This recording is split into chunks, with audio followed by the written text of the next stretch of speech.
Bidang Marturia, Seksi Musik Pujian. Seminar Teologis dan Pujian Gerejawi Warta yang kedua, Seksi Musik Pujian dan Budaya GBKP Runggun Kebayoran Lama akan mengadakan seminar teologis musik dan pujian gerejawi yang akan dilaksanakan pada hari Minggu 27 April 2025 hari ini pukul 11.30 sampai dengan 15. Diharapkan kehadiran pemusik dan pemusik dalam proses shadowing, pemimpin pujian dan pemimpin pujian dalam proses shadowing, pemusik kebaktian alternatif, pengurus paduan suara runggun, paduan suara Salomon choir, dan ensemble. Perwakilan tiap kategorial yang in charge dalam kesaksian pujian, perwakilan pengurus PJJ seluruh sektor yang bertanggung jawab atas kesaksian pujian, seksi musik pujian dan budaya, seksi kebaktian, serta perwakilan BPMR. Selanjutnya, berita bidang diakonia. Pertama, berita sakit. Sedang dirawat di Rumah Sakit Yadika, ruang kulit kamar 03, Gabriel Firmanta Tarigan, anak dari Melodi Tarigan, sektor Bendi 1. Kita berdoa semoga saudara kita ini dapat cepat pulih kembali. Yang kedua, berita duka cita. Telah meninggal dunia Jansen Perangin Angin, tahun ini pulang Marcel Perangin Angin, orang tua Chandra Perangin Angin, sektor Bendi 2, pada tanggal 23 April 2025 di Rumah Sakit Umum Kabat Jahe dan telah dikebumikan pada tanggal 26 April 2025. Kita berdoa semoga keluarga yang ditinggalkan cepat terhibur. Selanjutnya, bidang sekretariat. Berita sekretariat. Atestasi masuk telah diterima menjadi jemaat GBKP Runggun Kebayoran Lama, sektor Bendi 2, Ciendamin Hulu Sembiring atau Nade Ukur Malem Kaban, dari GBKP Runggun Kutabuluh Gubung, Klasis Sinabung. Selamat datang dan selamat bersekutu di GBKP Runggun Kebayoran Lama. Saudara kita Ciendamin Hulu Sembiring diharapkan nanti setelah pembacaan warta jemaat ini selesai akan tampil ke depan untuk memperkenalkan diri. Selanjutnya mengenai sidang Majelis Sinode GBKP, ini warta yang kedua. Sidang Majelis Sinode ke-37 GBKP pada tanggal 23 sampai dengan 30 April 2025 di Retreat Center Sukamakmur. Utusan dari GBKP Kebayoran Lama adalah Pendeta Agustinus Ginting dan Pertua Alexander Perangin Angin. Berikut kegiatan Pendeta Agustinus Ginting Manik, ini warta yang kedua. Diberitahukan kepada jemaat bahwa Pendeta Agustinus Ginting Manik tidak berada di tempat pada tanggal 23 April sampai dengan 3 Mei 2025 karena mengikuti sidang sinode GBKP di Retreat Center Sukamakmur. Selanjutnya mengenai pengendesan hak dan PIN emeritus, warta yang kedua.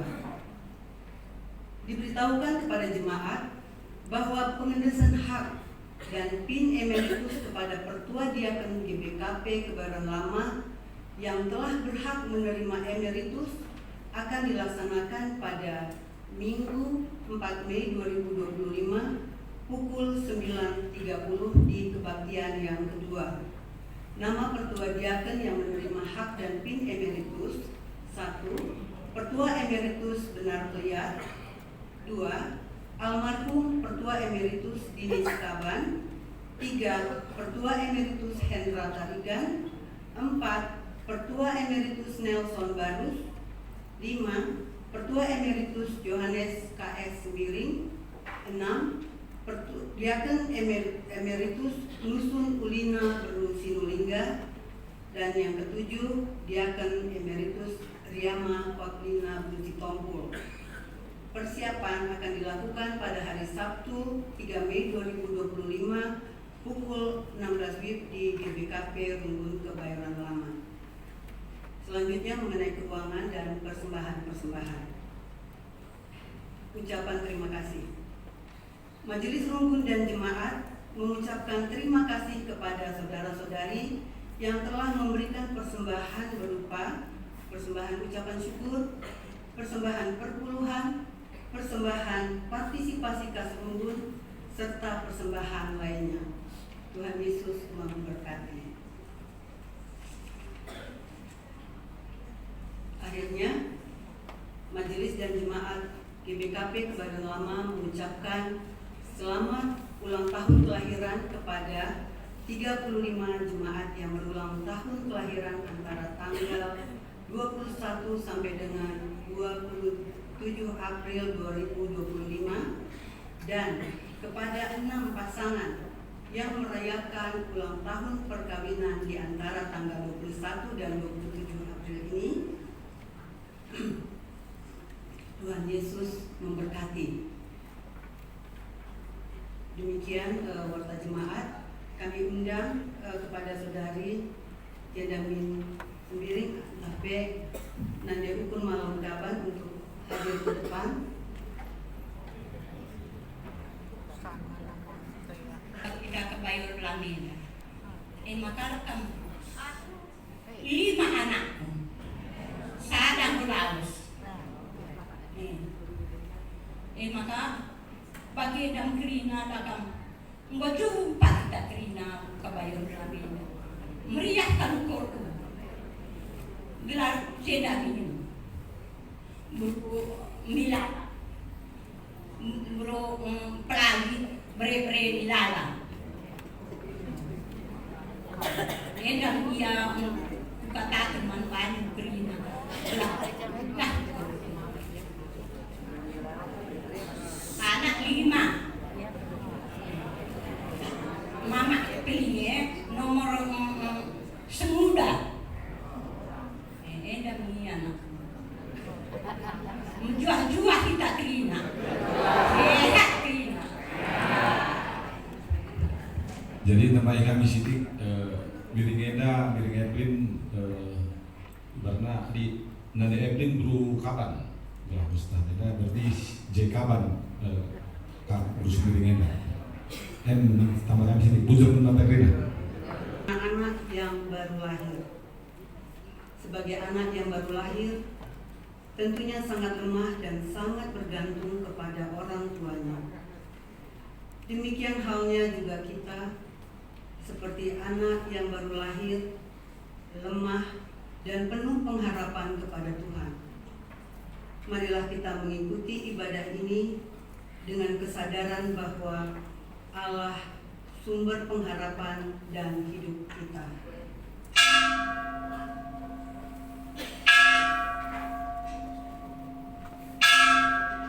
Jemaat kami undang untuk bangkit berdiri.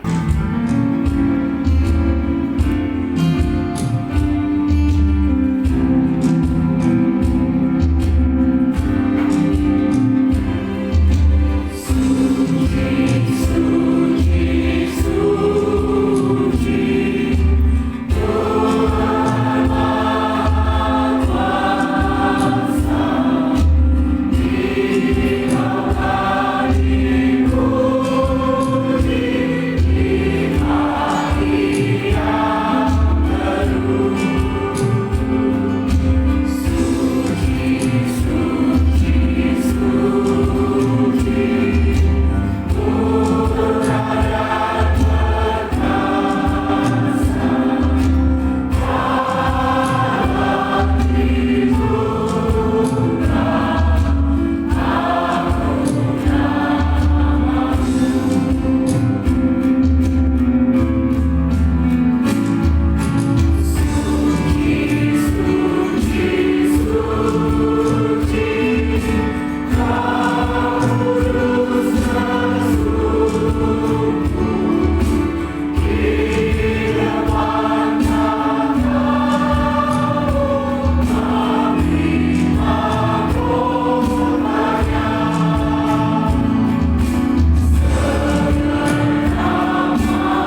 Di dalam nama Allah Bapa, sumber kehidupan.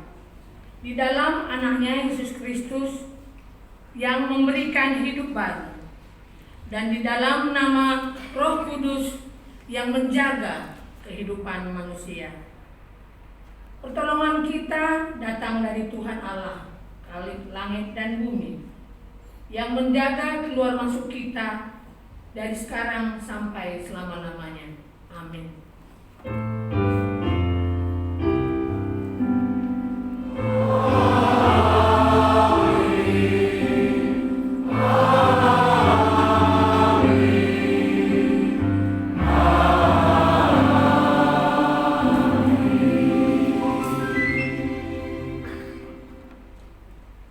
Berita tentang perbuatan dan kehendak Tuhan. Pada Allah terletak keselamatanku dan kemuliaanku, gunung batuku, kekuatanku, tempat perlindunganku pada Allah. Berdasarkan firman Tuhan ini, mari kita naikkan pujian bagi kita dengan kita bernyanyi Hatiku Percaya.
Jemaat kalian silakan duduk kembali.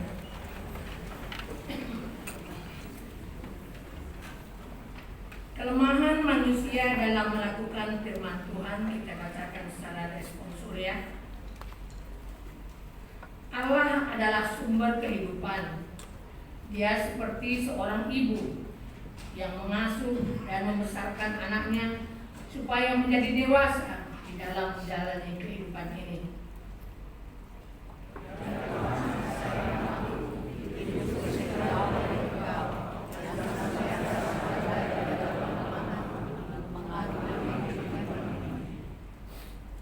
Allah adalah sumber kehidupan.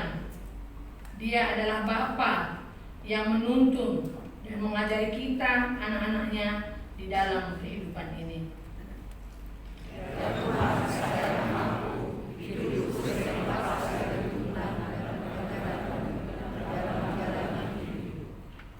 Ya Tuhan, tetaplah tuntun dan ajar kami di dalam amanah kami. Di dalam kelemahan kita, Di dalam menjalankan firman Tuhan, mari kita memohon kekuatan untuk hidup di dalam firman-Nya dengan menyanyikan pujian kita tetap setia.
Janji peneguhan dari Tuhan kita bacakan secara responsoria. Tuhan adalah penyayang dan pengasih, panjang sabar dan berlimpah kasih setia. Tidak selalu Ia menuntut dan tidak untuk selama-lamanya Ia mendendam. Tidak dilakukannya kepada kita setimpal dengan dosa kita, dan tidak dibalasnya kepada kita setimpal dengan kesalahan kita. Firman Tuhan yang meneguhkan kita untuk melakukan firman-Nya. Janganlah takut, sebab aku menyertai engkau. Janganlah bimbang, sebab aku ini Allahmu. Aku akan meneguhkan, bahkan akan menolong engkau. Aku akan memegang engkau dengan tangan kananku yang membawa kemenangan.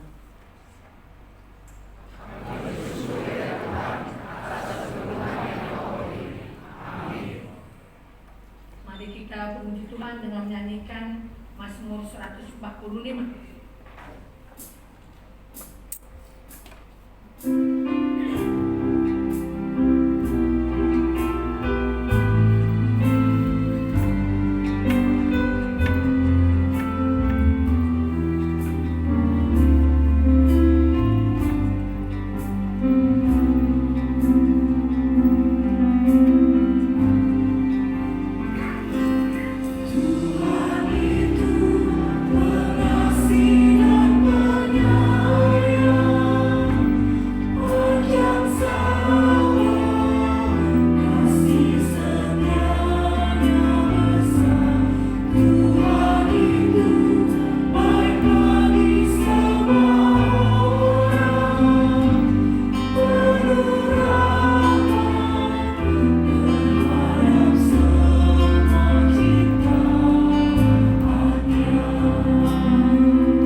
Sampailah kita pada bacaan firman kita minggu ini yang terambil dari Yehezkiel 11 ayat 14 sampai 21. Yehezkiel 11 ayat 14 sampai 21. Kami bacakan secara tunggal. Janji tentang pembaharuan Israel. Kemudian datanglah firman Tuhan kepadaku. Hai anak manusia, penduduk Yerusalem berkata tentang saudara-saudaramu, ya saudara-saudaramu, kaum kerabatmu, dan segenap kaum Israel. Seluruhnya, mereka telah jauh dari Tuhan. Kepada kamilah tanah ini diberikan sebagai milik. Sebab itu katakanlah, beginilah firman Tuhan Allah. Walaupun aku membuang mereka jauh di antara bangsa-bangsa dan menyegerakan mereka di negeri-negeri itu. Aku menjadi tempat kudus sementara bagi mereka di negeri-negeri mana mereka pergi. Oleh sebab itu, katakanlah, beginilah firman Tuhan Allah, aku akan menghimpun kamu dari bangsa-bangsa dan mengumpulkan kamu dari negeri-negeri di mana kamu berserak. Dan aku akan memberikan kepadamu tanah Israel. Sesudah mereka tiba di sana, mereka akan menjauhkan segala berhalanya dan segala perbuatan yang menjijikkan dari tanah itu. Aku akan memberikan mereka hati yang lain dan menaruh roh yang baru di dalam batin mereka. Aku akan menyingkirkan dari tubuh mereka hati yang membantu dan memberikan mereka hati yang taat.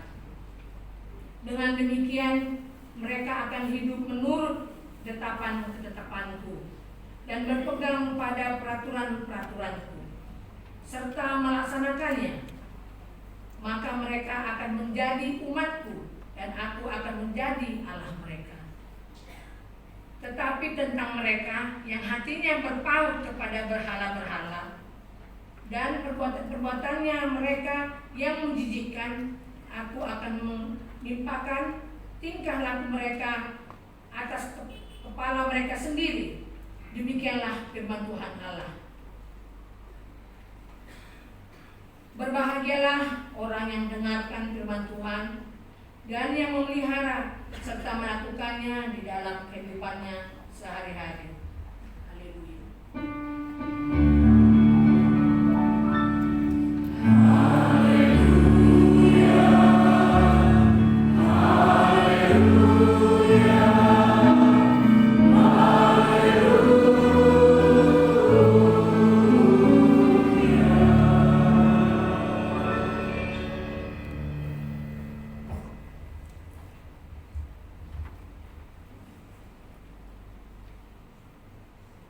Bapak Ibu, mari kita berdoa.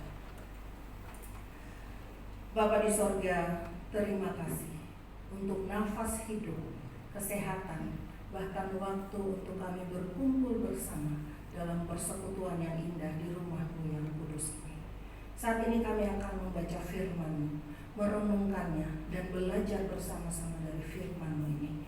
Kami mohon berkati kami, curahkan hikmat dan kebijaksanaan-Mu, sehingga kami dimampukan untuk memahami bahkan melakukan firman-Mu di dalam kehidupan kami hari lepas hari. Berfirmanlah ya Bapa, karena kami anak-anak-Mu telah siap untuk mendengarkannya. Amin.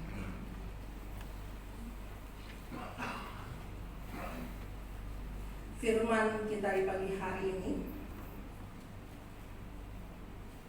terambil dari Titus pasal 3 ayatnya yang pertama hingga ayatnya yang ke-8a, yang berbunyi demikian. Pesan-pesan penutup. Ingatkanlah mereka supaya mereka tunduk kepada pemerintah dan penguasa, taat dan siap untuk melakukan setiap pekerjaan yang baik. Janganlah mereka memfitnah, hendaklah mereka cinta damai, selalu ramah dan bersikap lemah lembut terhadap semua orang. Karena dahulu kita juga hidup dalam kebodohan, tidak taat, sesat, menjadi hamba berbagai-bagai nafsu dan keinginan, hidup dalam kejahatan dan kedengkian, keji, saling membenci. Tetapi ketika nyata kemurahan Allah juru selamat kita dan kasih-Nya kepada manusia, pada waktu itu Dia telah menyelamatkan kita, bukan karena perbuatan benar yang telah kita lakukan, tetapi karena rahmat-Nya melalui permandian kelahiran kembali dan melalui pembaruan yang dikerjakan oleh Roh Kudus yang sudah dilimpahkannya kepada kita melalui Yesus Kristus juru selamat kita, supaya kita sebagai orang yang dibenarkan oleh anugerah-Nya menjadi ahli waris kehidupan kekal sesuai dengan pengharapan kita. Perkataan ini benar dan aku mau supaya engkau dengan yakin menguatkannya agar mereka yang sudah percaya kepada Allah sungguh-sungguh berusaha melakukan pekerjaan yang baik.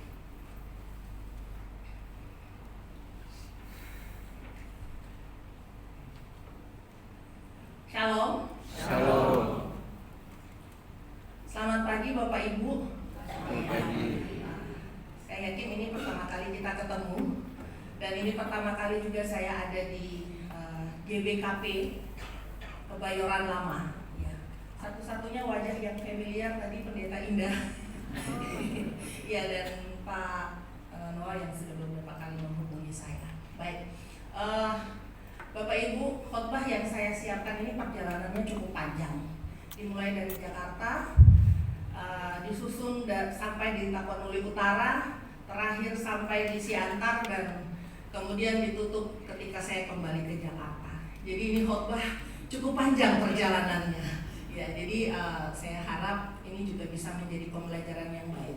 Jadi ketika saya diberikan bahan bacaan ini dan kemudian dikasih khotbah, dikasih temanya, temanya ini lahir kedua kali, menerima kehidupan yang baru. Saya jadi ingat waktu saya masih kecil sering membaca Alkitab tentang percakapan Nikodemus, ya. Lalu saya berpikir tentang kelahiran kembali. Dengan otak anak-anak saya berpikir bagaimana mungkin saya sebesar ini masuk kembali ke perut mamah saya, gitu kan? Ini adalah sesuatu yang tidak mungkin gitu. Tapi dengan berjalannya waktu, saya memahami bahwa kelahiran kembali ini adalah sebuah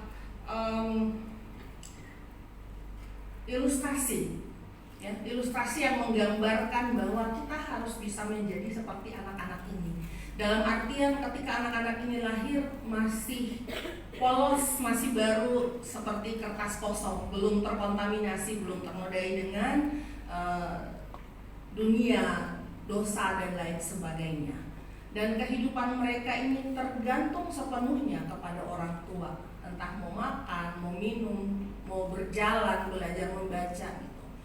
Jadi kelahiran kembali ini mengajak kita untuk mari kita menggantungkan seluruh kehidupan kita kepada Yesus Kristus. Jadi di luar Dia kita nggak hidup. Kira-kira seperti itu.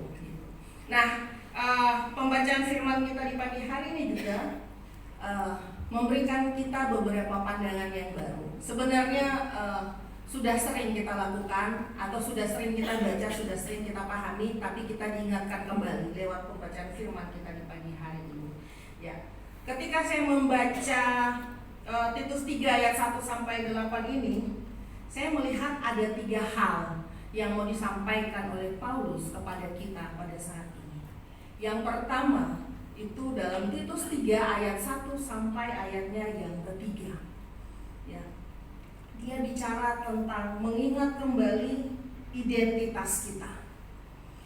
Dalam ayat ini Paulus memberikan pengingat yang penting kepada setiap umat percaya untuk selalu mengingat siapa diri mereka sebelum mengenal Kristus. Ya, saya yakin kita semua sudah mengenal Kristus dari lahir, ya, karena kita lahir dalam keluarga Kristen. Saya juga lahir dari keluarga Kristen. Saya membayangkan ketika mungkin saya lahir di tengah-tengah keluarga yang bukan Kristen atau yang tidak mengenal agama, mungkin saya akan seperti itu. Ya, nanti ketika dewasa, ketika kita punya pengalaman iman atau rohani, baru kemudian kita memahami Kristus itu dalam kehidupan kita.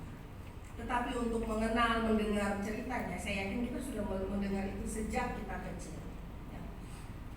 Nah, sebelum kita mengenal Kristus, dalam firman ini dikatakan bahwa kita sebagai orang-orang yang hidup dalam kebodohan rohani dan ketidaktaatan. Ya.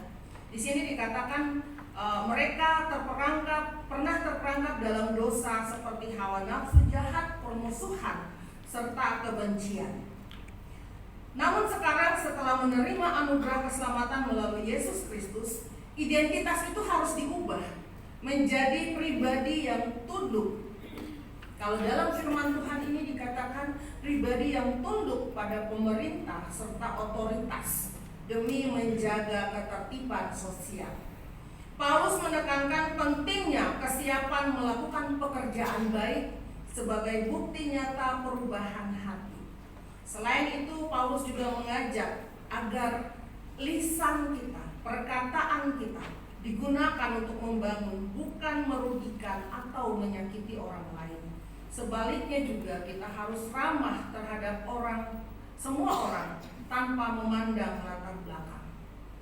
Ya, secara singkat ayat ini mau menegaskan bahwa transformasi rohani bukan hanya soal hubungan vertikal kita dengan Tuhan, ya, tetapi juga berdampak pada hubungan horizontal dengan sesama manusia, dengan orang di sekitar kita, serta lingkungan sosial secara luas. Yang menjadi pertanyaannya Bapak Ibu, bagaimana caranya agar kita juga mengalami transformasi rohani? Saya mencatat ada 5 poin Bapak Ibu. Bisa jadi Bapak Ibu dengan pengalaman kehidupan ini bisa menjadi lebih banyak poinnya. Tetapi yang saya catat di sini ada 5. Yang pertama, menghargai otoritas pemerintah.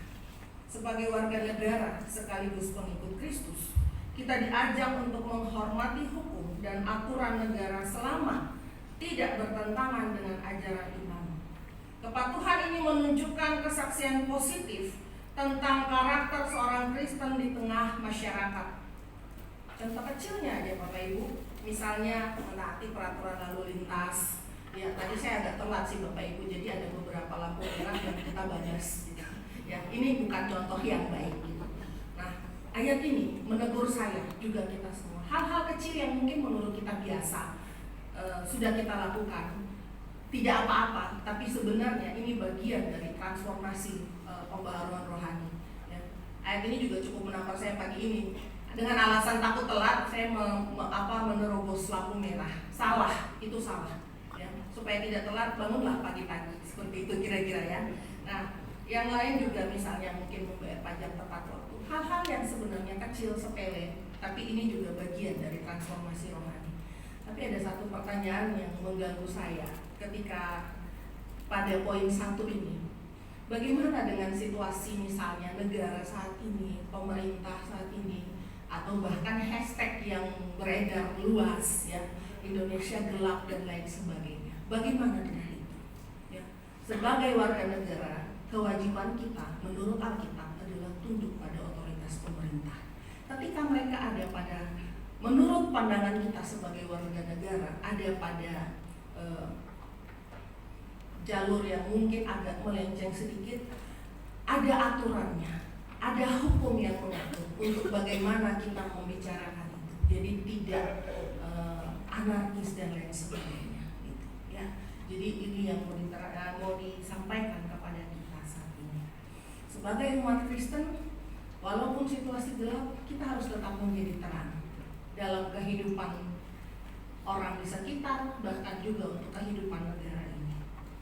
Yang kedua Bapak Ibu, aktif melakukan pekerjaan baik.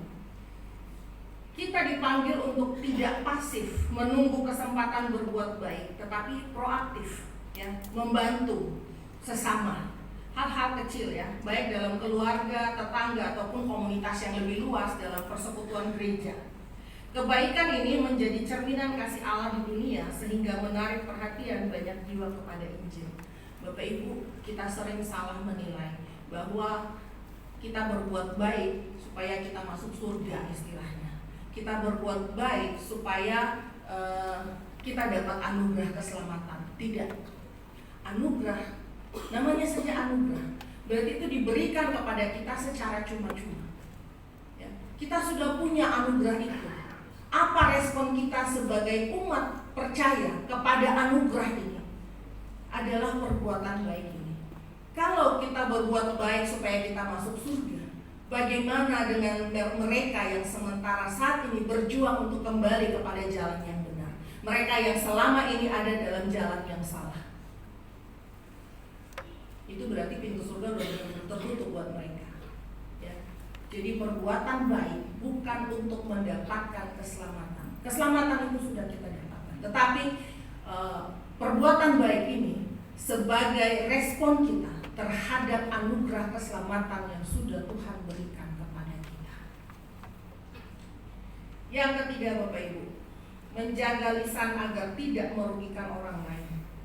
Di era komunikasi digital saat ini, di mana-mana kata-kata itu bisa tersebar cepat melalui media sosial maupun pesan singkat. Ya, jadi menjaga ucapan sangat krusial agar tidak menimbulkan konflik atau menyebarkan fitnah. Rupanya Paulus menulis ini karena dari zaman dahulu sampai dengan sekarang hal itu tetap ada. Hanya modelnya, bentukannya, penyampainya yang kemudian berbeda-beda. Kita sekarang udah lebih canggih, ada media sosial, ada WhatsApp dan lain sebagainya.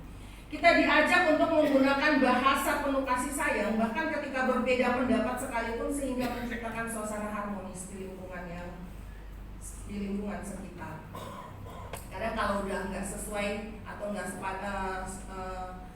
sama pendapatnya, itu pasti ada gontok-gontokan. Bagaimana kita tetap menjaga lisan kita agar tetap tidak menimbulkan sakit hati kepada yang mendengarkan. Ini juga penting. Walaupun kadang justru dalam hati kita greget gitu, pengen ngomong ini, gitu, ya. Kalaupun kita sampaikan kata-kata yang kurang baik, apakah itu membuat kita lebih baik? Belum tentu, gitu kan. Jadi lebih baik kita menahan daripada kita menyakiti orang lain. Yang keempat itu mengingat masa lalu sebagai motivasi hidup baru. Ini penting. Mengingat masa lalu bukan berarti kita hidup dalam masa lalu, tetapi bagaimana masa lalu ini menjadi motivasi bagi kita untuk bisa melangkah ke depan, untuk tidak lagi melakukan hal-hal yang salah, melakukan hal-hal yang buruk pada kehidupan saat ini dan kehidupan yang akan datang.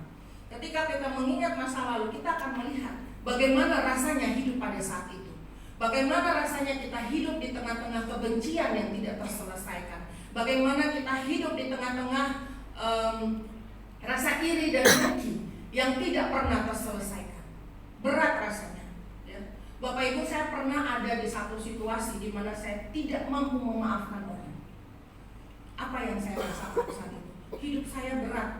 Ibaratnya kayak berlari, tetapi kita tuh dipaksa untuk menarik sebuah batu besar. Bisa dibayangkan bagaimana habis energi kita hanya untuk berlari, tapi kita hanya bergerak sejengkal demi sejengkal itu. Tetapi ketika saya memutuskan untuk Tuhan ajarkan saya untuk bisa memaafkan orang ini, pada saat itu Bapak Ibu, kehidupan saya berlari sangat jauh. Ya.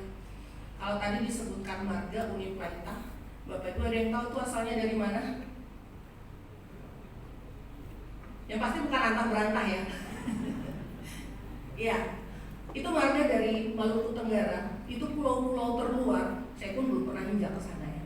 Tapi menurut papa saya begitu. Di peta pun saya lihat pulau itu nggak ada, titik doang gitu ya. Nah, itu pulau terluar di Maluku Tenggara. Kalau mungkin pernah dengar Blok Masela, sekitaran itulah kampung papa saya. Mama saya orang Papua, Merauke, suku Marin. Ya, jadi Maluku dicampur dengan Marin, hasilnya kayak gini. Jangan percaya rambut ya, rambut sebenarnya kribo tapi dilurusin. Ya, yang saya mau bilang adalah Bapak Ibu, saya lahir dan besar di Merauke. Kalau kita lihat di peta itu udah paling ujung timur. Bapak Ibu, saya pulang kampung sekali aja, sekali jalan, tiketnya aja itu udah kayak kita pergi ke luar negeri. Pulang balik itu udah 2 digit gitu. Makanya kalau pas liburan orang tanya nggak pulang kampung, nggak, gue pulang ke kampung orang aja. Ke kampung orang lebih murah daripada ke kampung sendiri. Nah, ini anak daerah yang benar-benar pinggiran, Bapak Ibu. Ya, hidup dalam segala keterbatasan. Saya besar di pedalaman, Bapak Ibu. Kalau pernah belajar sejarah tempat pembuangannya Bung Hatta dan Sultan Syahrir di Bovendigul, saya besar di situ. Jadi bisa dibayangkan begitu jauh saya di sana.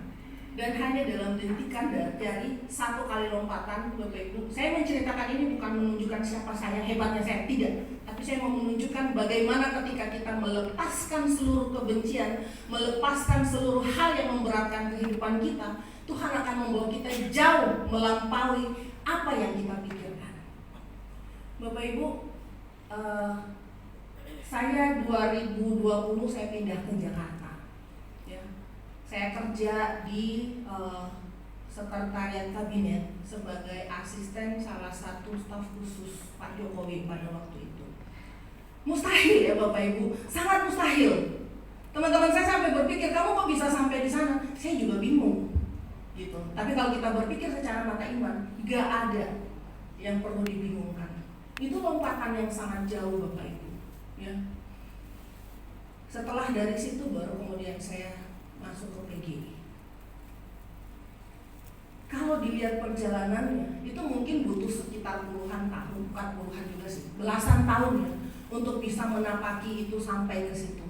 Tetapi bagaimana Tuhan membawa saya, lompatannya begitu jauh ya. Dan saya yakin dan percaya Bapak Ibu pun dalam kehidupan sehari-hari pasti punya lompatan-lompatan iman itu. Jaga itu Bapak Ibu. Jangan kembali pada kehidupan yang lama. Terus ada dalam kehidupan yang diperbaharui hari lepas hari. Kalau kita nggak mampu misalnya untuk memaafkan, kalau kita nggak mampu untuk menerima situasi ini, minta pertolongan Tuhan. Karena nggak ada yang mustahil ya. Kita aja yang kadang keras kepala gitu. Jadi saya menceritakan ini supaya mari, ini nyata, bukan mendongeng, bukan menceritakan dari kisah orang. Saya sendiri mengalaminya. Dan saya percaya Bapak Ibu pun punya pengalaman-pengalaman itu. Jangan melihat ini sebagai sesuatu yang biasa atau kebetulan. Saya satu orang yang tidak percaya kebetulan ya. Apapun yang terjadi itu ada dalam rangkaian karya Tuhan. Tidak pernah ada kebetulan dalam hidup saya. Tidak pernah ada kebetulan saya kerja di Jakarta. Pasti ada rencana Tuhan. Tapi saya nggak tahu apa. Tapi saya akan terus berjalan. Saya punya medsos ya. Bapak Ibu juga punya medsos ya. Seringkali saya hanya menulis satu kalimat gitu. Jalan aja, nggak usah takut, ada Tuhan gitu. Karena saya percaya ketika Tuhan membawa saya pada jalan ini, Tuhan tidak akan membiarkan saya sendiri dan Tuhan tidak akan mempermalukan saya dengan cara apapun. Jadi mau tantangannya ada kolam yang besar, ada batu yang besar, saya akan jalan terus. Nggak akan saya balik.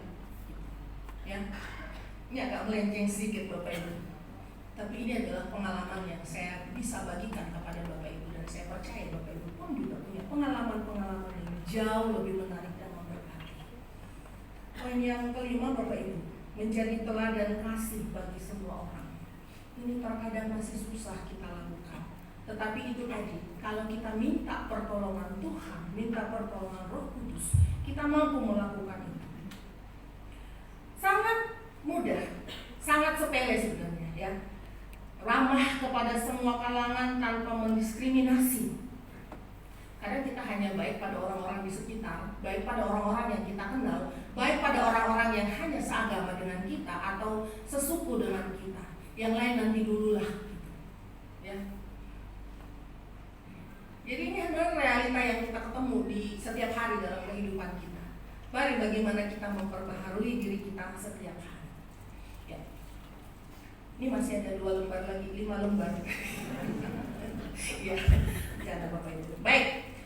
Hal yang kedua yang saya temui itu ada pada Titus 3 ayat 4 sampai 7. Dia berbicara tentang anugerah yang mengubah hidup. Dalam ayat ini, Paulus menekankan inti dari keselamatan Kristen itu adalah anugerah atau kasih karunia Allah yang luar biasa. Jadi inti dari keselamatan kita itu, sekali lagi Bapak Ibu, bukan kebaikan kita, bukan perbuatan baik kita, tetapi inti dari keselamatan Kristen adalah kasih karunia Allah. Keselamatan bukan hasil usaha manusia, ya, atau perbuatan baik apapun yang kita lakukan, tetapi ini adalah pemberian gratis, free dari Allah, berdasarkan kemurahan hati dan kasih Allah. Bukan karena perbuatan baik kita Bapak Ibu, hanya karena kasih dan kemurahannya kita menerima ini free. Paulus menggambarkan anugerah ini sebagai sesuatu yang nyata, dan ini memang nyata adanya, yaitu saat Allah menunjukkan kasih-Nya melalui Yesus Kristus sebagai juru selamat dunia. Kita baru ngerayain hari kebangkitannya ya kemarin. Ini menjadi tanda bahwa ini nyata, bukan dongeng, bukan cerita, ya. Keselamatan itu diberikan melalui proses pemandian kelahiran kembali atau yang biasa kita kenal baptisan rohani dan pembaharuan hati oleh Roh Kudus. Kalau baptisan pakai air itu adalah baptisan fisik, menandakan bahwa ini adalah tanda milik Kristus. Tetapi baptisan rohani adalah lahir kembali, pembaharuan hati oleh Roh Kudus. Ini berarti bahwa setiap orang percaya mengalami transformasi total, lahir baru secara rohani, sehingga hidupnya tidak lagi dikendalikan oleh dosa, melainkan dipimpin oleh Roh Kudus. Pembenaran di hadapan Allah terjadi bukan karena usaha sendiri, melainkan semata-mata karena pengorbanan Yesus di kayu salib sebagai penebusan dosa. Ya, kita nggak bisa membenarkan diri sendiri. Hanya Yesus Kristus melalui darahnya yang membenarkan kita di hadapan Allah. Allah memilih umatnya untuk menjadi komunitas yang suci, yang rela melakukan kebaikan sebagai buah dari iman mereka. Ya. Kebaikan itu adalah buah dari iman kita, bukan syarat untuk diterima Tuhan. Tuhan sudah membuka tangannya sangat lebar. Apapun keadaan Bapak Ibu saat ini, Bapak Ibu diterima. Ya. Jadi kebaikan kita bukan syarat untuk diterima, tetapi buah dari iman kita. Ya. Sama kayak tumbuhan ya, buah-buahan lah. Kalau tanahnya nggak subur, pasti buahnya kecil, bahkan nggak berbuah sama sekali. Nah, pertanyaannya juga sama dengan kita. Buah iman kita itu, dia mau sebesar apapun, itu tergantung juga dari iman kita. Ya. Bagaimana sih caranya kita merespon anugerah keselamatan itu? Kesadaran akan membentuk kerendahan hati. Sadar dulu nih, kalau belum sadar mana bisa gitu ya. Menyadari bahwa keselamatan adalah pemberian gratis membuat seorang Kristen hidup dengan rendah hati tanpa sombong atau menganggap dirinya lebih daripada yang lain. Ini mendorong sikap saling menghargai sesama tanpa diskriminasi.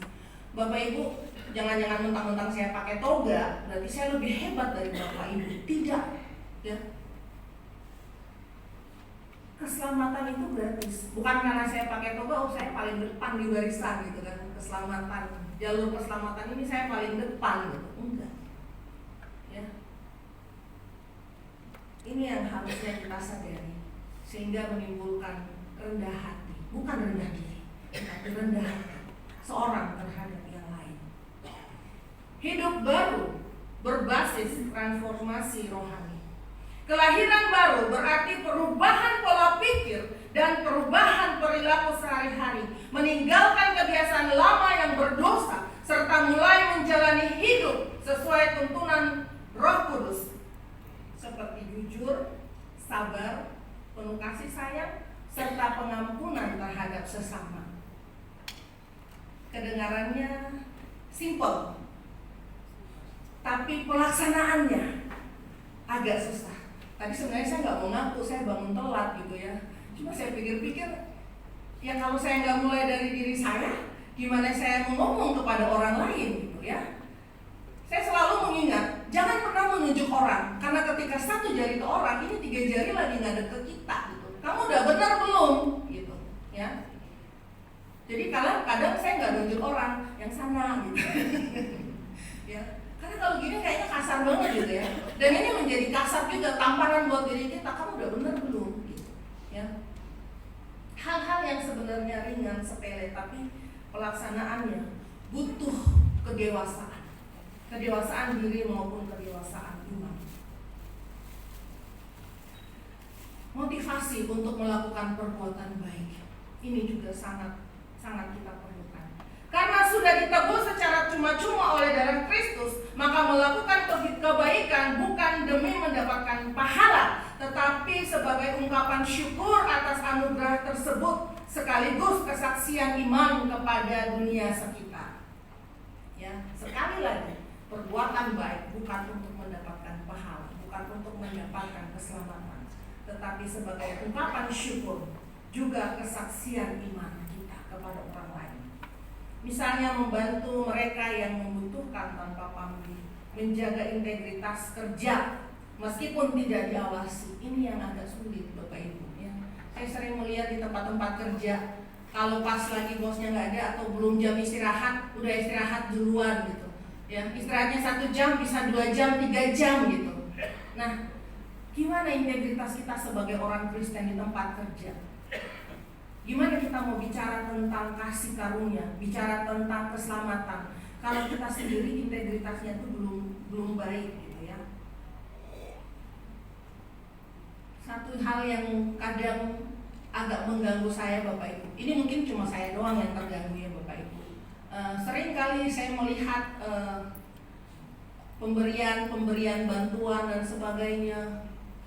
Kemudian muncul foto pemberian bantuan foto, masuklah di medsos, masuklah di segala sesuatu itu.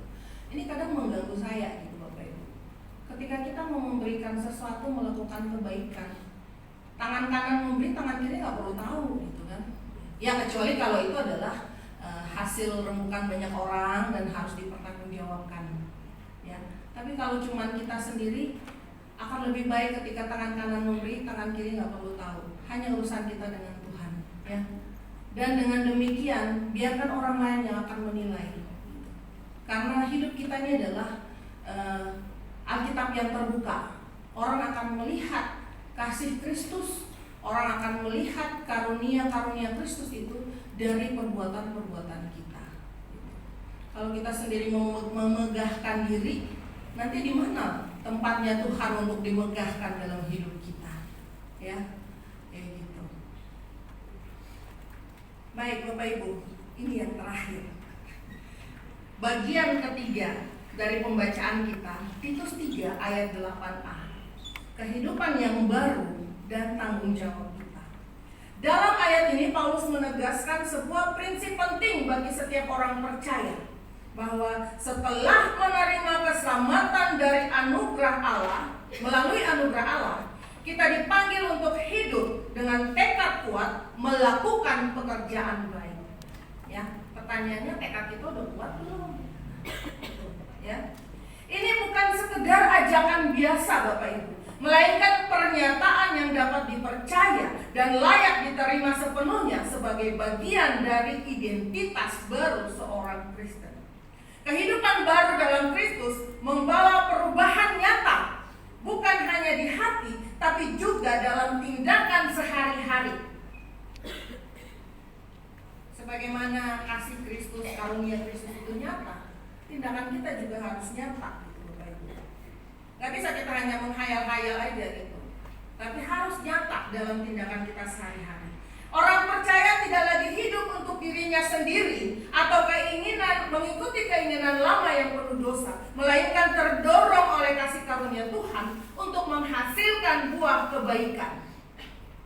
Pekerjaan baik di sini mencakup segala bentuk tindakan positif yang membangun sesama manusia serta memuliakan Allah. Ya, ini bisa jadi apa aja gitu ya. Pelayanan sosial, membantu sesama dalam kesulitan, integritas di tempat kerja, hingga menjadi teladan moral di lingkungan sekitar. Ya. Ayat ini mengingatkan bahwa iman sejati selalu disertai dengan tanggung jawab yang konkret. Bukan hanya pengakuan lisan, tapi juga bukti nyata melalui perbuatan. Gak bisa kita di luar sana bilang, gue beriman kok, saya beriman, iman saya segede biji sesawi. Mana tindakannya? Ya, gak ada. Jadi ketika kita beriman, itu gak semata-mata beriman, disertai dengan tanggung jawab yang konkret. Bagaimana seharusnya kita bertanggung jawab pada kehidupan kita yang baru ini? Menjadikan pekerjaan baik itu sebagai prioritas hidup. Jadi prioritas bukan lagi diri sendiri, tetapi pekerjaan baik. Pekerjaan baik apapun yang bisa kita lakukan, sesimpel dan sesederhana apapun, itulah yang menjadi prioritas kehidupan kita. Menghidupi iman secara konsisten. Iman itu harus dihidupi, bukan dibicarakan doang gitu ya. Iman tidak boleh berhenti pada kata-kata atau ritual semata. Saya beriman karena setiap hari Minggu saya ke gereja, setiap ibadah saya hadir. Itu bukan indikator iman Bapak Ibu. Ya. Tetapi bagaimana iman itu diwujudkan secara konsisten lewat tindakan nyata, sehingga menjadi saksi hidup tentang kuasa anugerah Tuhan bagi dunia di sekitar.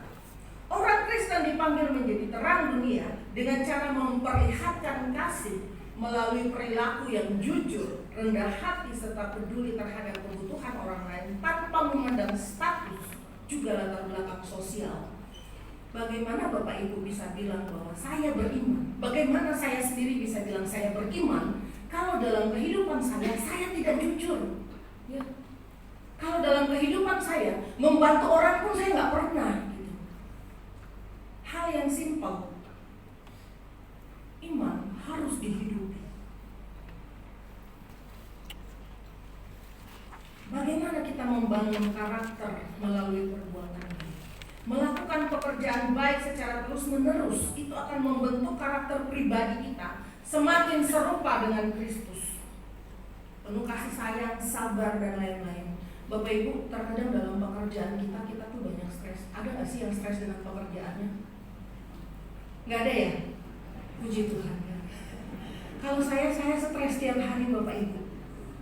Ya, karena di biro perempuan itu setiap hari ada saja kejadian-kejadian, kasus-kasus yang apa ya? Yang membuat perempuan berada pada posisi korban. Ya.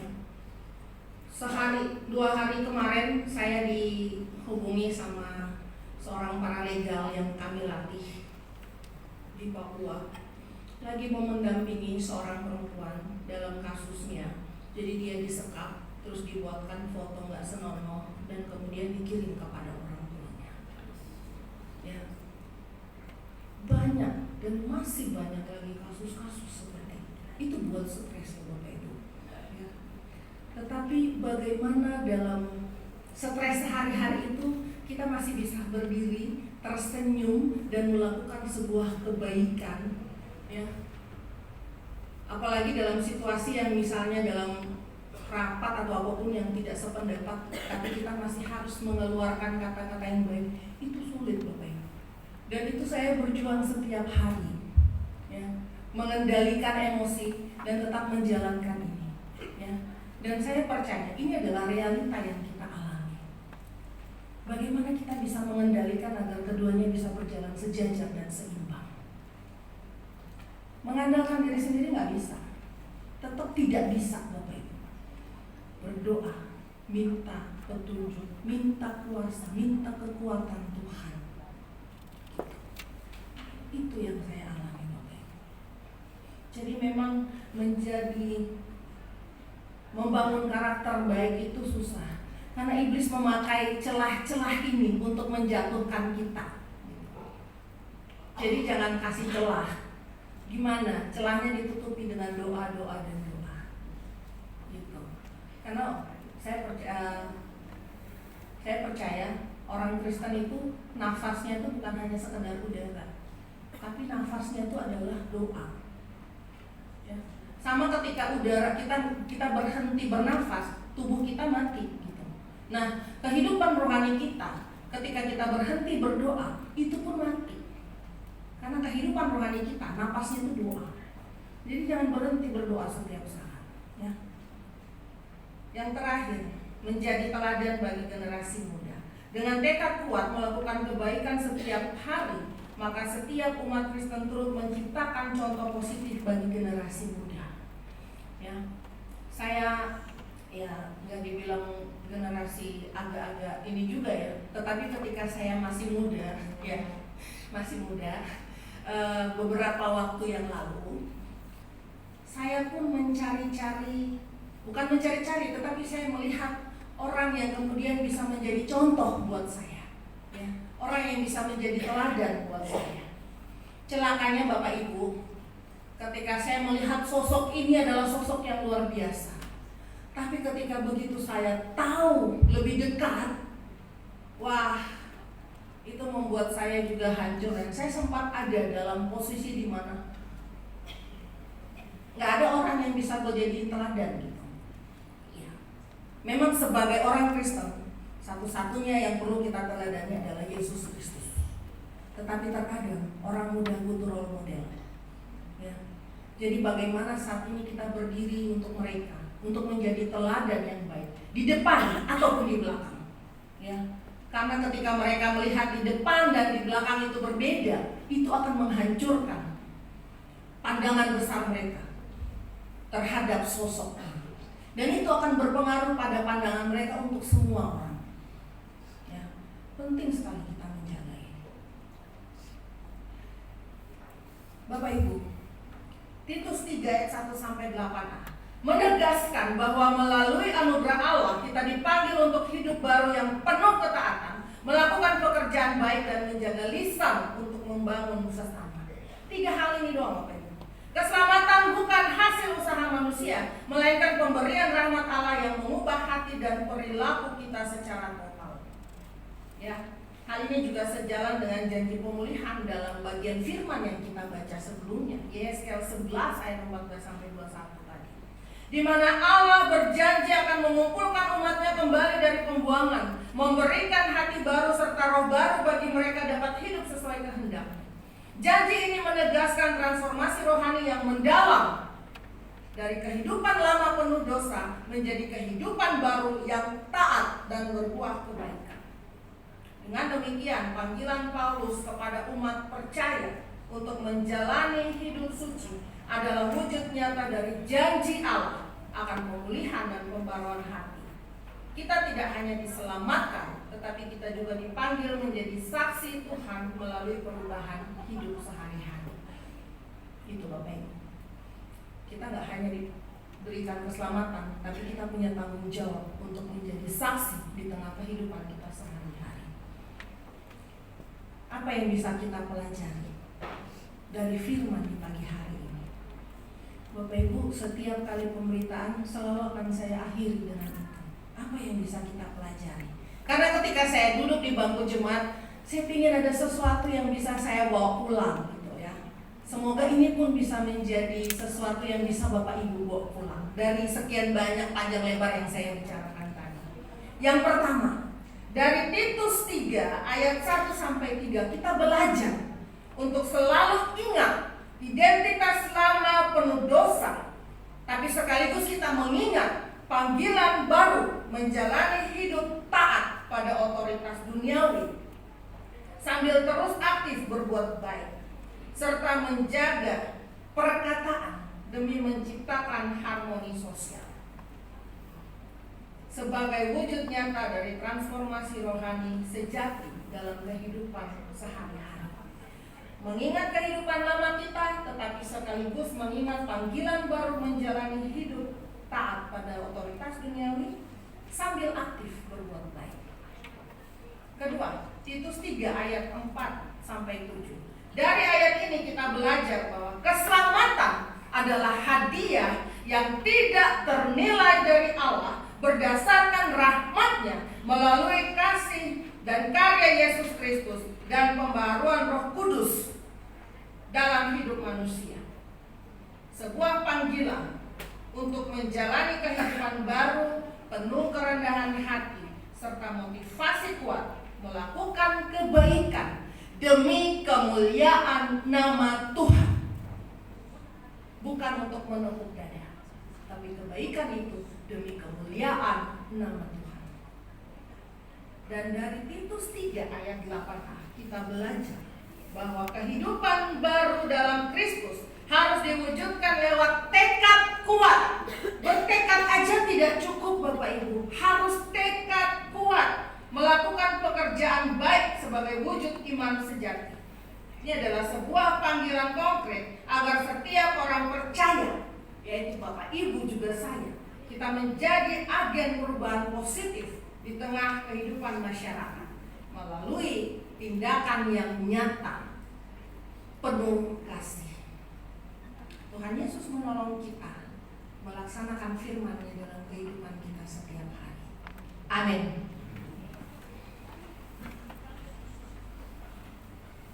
Mari kita berdoa. Terima kasih Bapa di dalam kerajaan surga.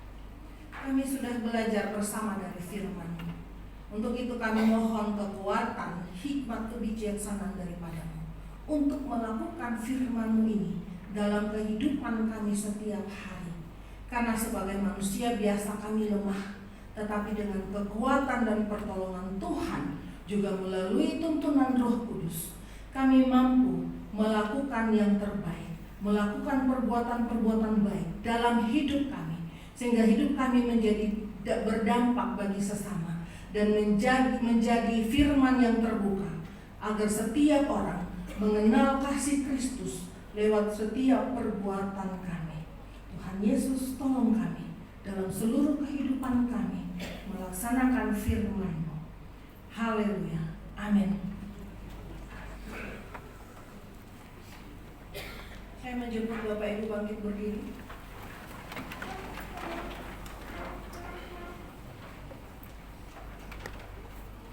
Bersama-sama kita akan mengucapkan pengakuan iman rasuli.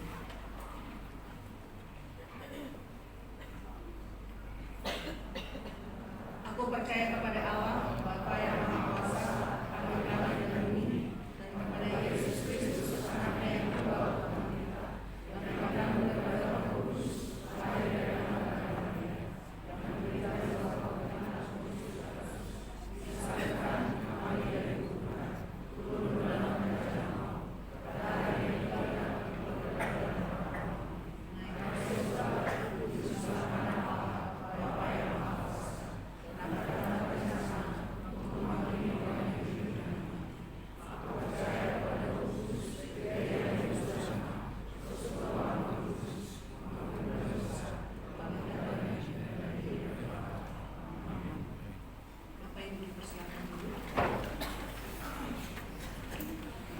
Kesempatan kesaksian pujian, kami mengundang guru sekolah minggu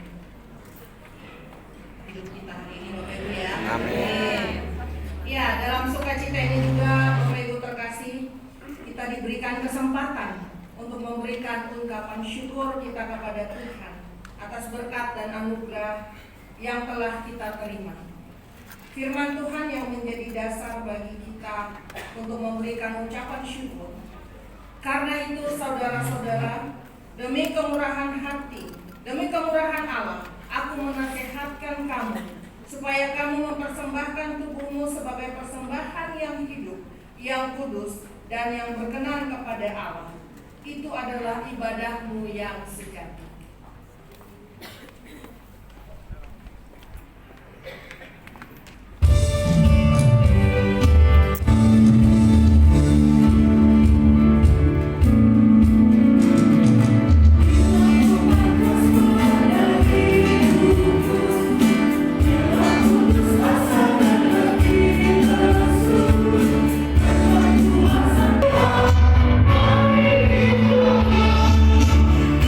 Kita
Bapak Ibu, mari kita doakan persembahan sekaligus doa syafaat. Mari kita doa. Bapa dalam kerajaan surga, kembali kami ada di hadapan-Mu seraya mengucap syukur karena kami menyadari sungguh bukan karena kekuatan kami, bukan karena kemampuan kami ada sampai saat ini dengan tidak kurang satu apapun. Kami percaya sungguh ini adalah kasih dan karunia Tuhan di tengah-tengah kehidupan kami. Untuk itu kami mohon Tuhan jangan pernah lepaskan tuntunan tangan kasih-Mu dalam kehidupan kami, agar kami boleh terus merasakan berkat-berkat kasih dan kemurahan di tengah-tengah kehidupan kami. Dalam ungkapan syukur kami ini juga ya Bapak, kami mau mendoakan Sinode GBKP dalam seluruh keberadaannya, baik mulai dari ketua Sinode sampai dengan perangkat, bahkan seluruh pelayan pendeta yang ada dalam lingkup pelayanan GBKP. Tuhan berkati mereka semua dalam seluruh pelayanan yang diberikan. Perangkat sinodal, Tuhan berkati mereka agar dalam kepemimpinan mereka boleh membawa Sinode GBKP ini menjadi jauh lebih baik dan penuh berkat bagi kehidupan umat. Kami juga mau berdoa khusus untuk Sinode GBKP Klasis Jakarta Banten. Tuhan berkati juga perangkat klasis yang ada dalam seluruh kepemimpinan yang mereka lakukan di Klasis Jakarta Banten ini. Tuhan berkati, Tuhan mampukan agar mereka juga mampu menjadi berkat bagi kehidupan persekutuan gereja-gereja GBKP yang ada dalam lingkup Jakarta Banten. Kami juga mau berdoa untuk GBKP Kebayoran Lama, pimpinan jemaat, pendeta-pendeta, bahkan seluruh perangkat pelayan yang ada. Tuhan berkati mereka semua dalam tugas dan tanggung jawab kepemimpinan dan pelayanan. Tuhan mampukan agar mereka bisa menjadi yang terbaik dalam kepemimpinan maupun pelayanan, dalam melayani umat-Mu yang ada di GBKP Kebayoran Lama ini. Tuhan yang mengangkat mereka, Tuhan yang membawa mereka pada kepemimpinan dan pelayanan ini. Tuhan pula yang akan menuntun dan memberkati mereka dalam tugas-tugas dan tanggung jawabnya ya Bapa. Bapa di dalam kerajaan surga, kami juga mau berdoa untuk seluruh program kerja yang ada di GBKP Kebayoran Lama ini. Terlebih khusus untuk setiap kegiatan yang akan dilaksanakan dalam seminggu ini, baik PA kategorial, perpulungan jabu-jabu, persiapan pemberkatan pernikahan, sermon, seminar teologis, musik dan pujian gereja, juga sidang majelis sinode di Sukamakmur. Tuhan berkati semua kegiatan ini. Tuhan berkati semua persiapan yang dilakukan. Tuhan juga berkati setiap orang yang terlibat di dalam kegiatan-kegiatan ini, agar apa yang dipersiapkan dapat dilaksanakan dengan baik, dan lebih dari semuanya itu ya Bapak, boleh menjadi berkat bagi setiap orang yang terlibat di dalamnya, juga untuk seluruh umat yang ada di GBKP Kebayoran Lama ini ya Bapak. Bapa di dalam kerajaan surga, di samping itu juga kami mau berdoa bersama-sama dengan umat-Mu yang saat ini sementara ada dalam pergumulan ya Bapa. Baik mereka yang mengalami kelemahan tubuh, bersama-sama dengan Gabriela Finanta, Arzewa Nata, kami mau berdoa ya Bapa. Tuhan kuatkan, Tuhan berikan, Tuhan berkati setiap pengobatan yang sementara mereka terima, agar daripada itu semua mereka boleh beroleh kesembuhan yang hanya berasal daripada-Mu ya Bapa. Bersama-sama dengan keluarga yang berduka cita karena kepergian orang terkasih, Tuhan berkati mereka juga ya Bapa. Kehidupan ke depan pasti tidak akan sama, karena tidak ada orang terkasih di samping mereka. Tetapi kami percaya sungguh kasih dan kemurahan Tuhan akan mengobati duka cita itu, akan mengganti duka cita itu menjadi sukacita. Karena sejatinya orang terkasih tidak kemana-mana, terbaik buat adalah baik adanya. Bapa di dalam kerajaan surga, kami juga mau berdoa bersama-sama dengan saudara-saudara kami yang sementara ada dalam pemulihan kesehatan. Nande Tawan, Rena, Kendrick, Nande Marina, Nande Rena, Yogi dan juga Nande Kiki. Tuhan berkati mereka semua dalam proses pemulihan kesehatan yang sementara mereka jalani. Kami percaya sungguh Tuhan adalah tabib yang ajaib yang mampu menyembuhkan setiap sakit penyakit yang kami derita. Oleh karena itu, ke dalam tangan kasih-Mu kami menyerahkan kehidupan ketujuh saudara terkasih kami. Karena kami percaya bahwa proses pemulihan yang mereka alami akan menjadi sempurna di dalam tangan kasih-Mu ya Bapa. Bapa di dalam kerajaan surga, kami juga mau mengucap syukur bersama-sama dengan ke-35 anggota jemaat yang mengalami berkat ketambahan setahun usia sepanjang 21 hingga 27 April ya Bapa. Tuhan berkati mereka di usia yang baru agar kehidupan mereka jauh lebih berwarna, penuh sukacita dan menjadi berkat bagi setiap orang yang berada di sekitar mereka.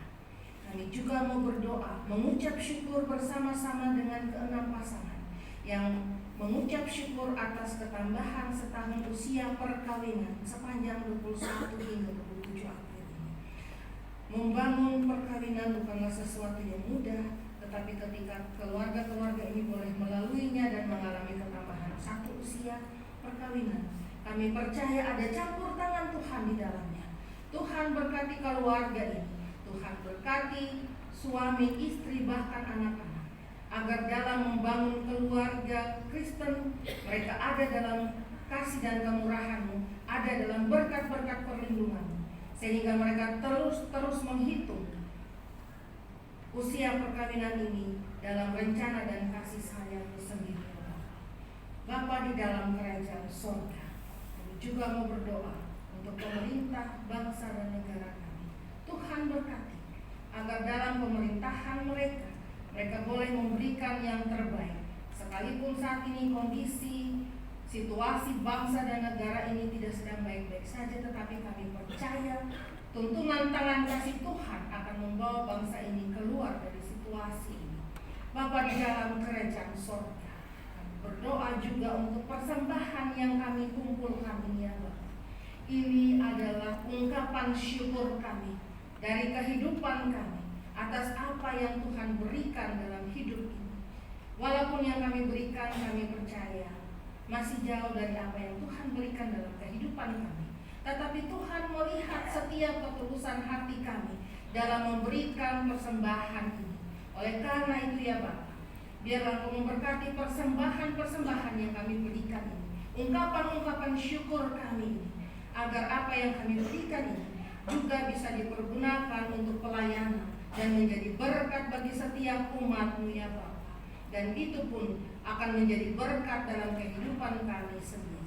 Bapa di dalam kerajaan sorga, inilah kami dalam seluruh ungkapan syukur kami, dalam seluruh pergumulan kami, dalam seluruh syafaat kami bawa dan kami awaskan di dalam nama Bapa, Anak dan Roh Kudus. Amin.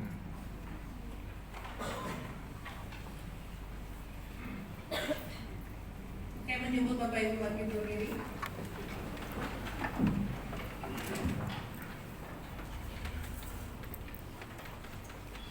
Seperti kasih seorang ibu kepada anaknya, demikianlah kasih Bapa kepada kita anak-anaknya yang berpengharapan kepadanya.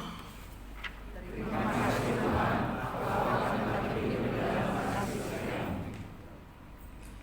Allah tahu kita berasal dari debu tanah, tetapi Allah tetap mengasihi kita.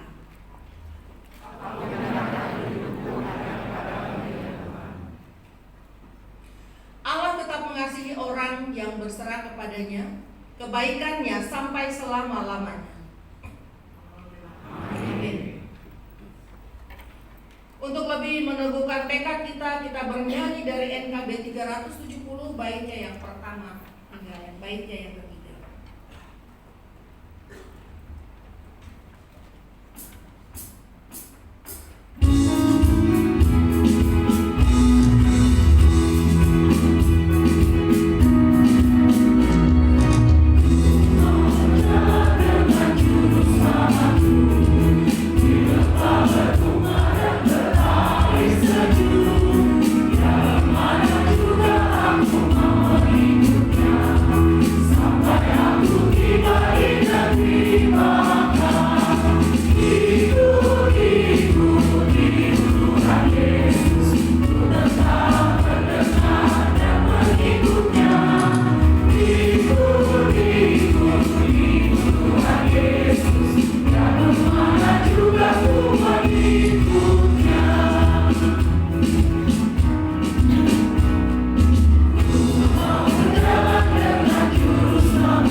Bapak Ibu yang terkasih dalam Yesus Kristus, pergilah ke dalam kehidupanmu sehari-hari.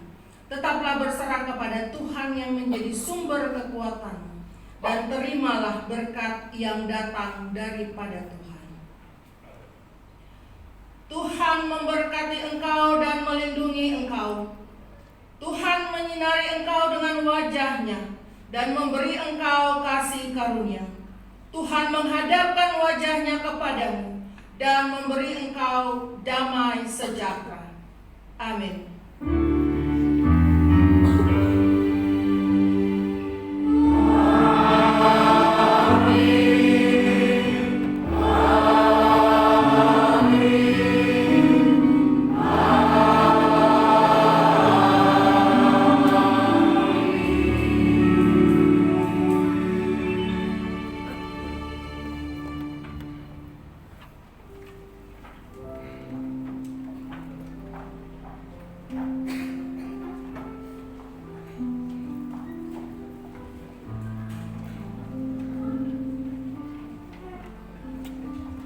Puji Tuhan, ibadah kita sudah berjalan dengan baik. Jemaat kami minta untuk duduk sebentar supaya kita berkenalan dengan pendeta kita.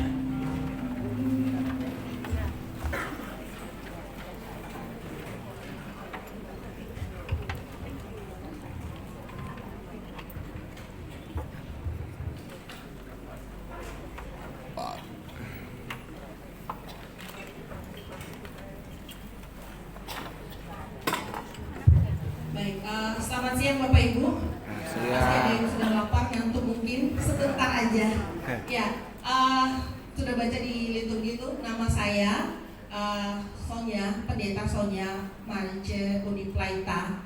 Kemarin saya ke tanah Tapanuli Utara sana, sepanjang perkenalan selalu disebutkan salah. Jadi marga saya tuh udah 4 kali dibaptis salah di sana. Ya, tapi memang agak-agak nggak familiar. Ya, jadi Uniplaita. Tadi saya sudah sampaikan, papa saya dari Maluku Tenggara, pulau-pulau terluar, Pulau Masela. Mama saya dari Marin, Merauke, itu suku asli Merauke, itu Marin, suku Marin. Mama saya dari sana, marga dari Mahut. Ya. Saya lahir dan besar di Merauke. Saat ini saya bekerja di Persekutuan Gereja-Gereja di Indonesia, di Biro Perempuan. Biro Perempuan dan Anak, tetapi per Januari tahun 2025 itu sudah dipisah. Jadi di PGI ada satu biro baru namanya Biro Keluarga dan Anak. Karena kita sekarang konsentrasi juga kepada Ecclesia Domestika, membangun ketahanan keluarga, membangun gereja dimulai dari keluarga. Gitu. Nah, saya sinode saya GPI Papua, pusatnya di satu kota kecil, Pak namanya, GPI Papua biasa disingkat GPI Papua, dan Gereja Protestan Indonesia. Ya, bentuk menikah, ya, masih sibuk menalang buana, udah diuber-uber. Ya, tapi tadi saya katakan jalan aja, ada Tuhan, toh Tuhan punya ini. Kalaupun kita berusaha sekuat tenaga, kalaupun waktunya ya, jadi jalan aja. Ya, sebenarnya kalimat-kalimat ngeles gitu. Mencari pembenaran diri sendiri gitu. Ya, baik, saya pikir itu aja Pak ya. Ya, terima kasih, senang berada di sini. Tuhan Yesus memberkati. Terima kasih pendeta. Mari kita berdiam sebentar untuk melakukan saat